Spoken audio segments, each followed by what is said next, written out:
కన్యే మే సర్వతో భూయాస్తద్వానాన్ మోక్షమాప్నుయాం విశ్వంభర సర్వభూతా సాక్షిణ్య సర్వదేవతాః ఇమాం కన్యాం ప్రదాస్యామి పితॄణాం ధర్మకామార్థసిద్ధయే కన్యా మహాదానం తుభ్యమహం సంప్రదదే.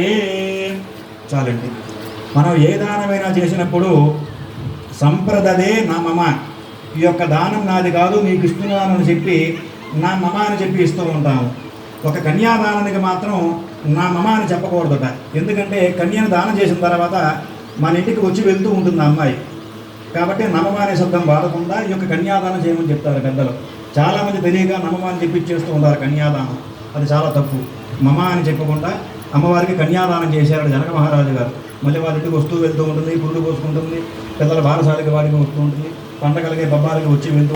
అర్ధేచ కామేచ త్వయేష నాతిచరితవ్యాః స్వామినః నాతిచరామి. జనక మహారాజు గారు అమ్మవారి చెయ్యి అయ్యవారి చేతిలో పెట్టి ధర్మార్థ కామ్య మోక్షాలలో కూడా నా కుమార్తెను మీతో సమానంగా చూసుకోండి, ఇద్దరు కూడా ఒక మాట మీద వెళ్ళండి, అతిక్రమించకుండా జాగ్రత్తగా ఉండాలని చెప్పి సభాముఖంగా సప్తఋషుల మధ్యలో జనక మహారాజు దశరథ మహారాజు మధ్యలో స్వామివారి ప్రతిజ్ఞ చేశారట. ధర్మేచ అర్థేచ కామేచ త్వయేష నాతిచరితవ్యాః స్వామినః నాతిచరామి. అలాగే చేస్తాను అని చెప్పి స్వామివారు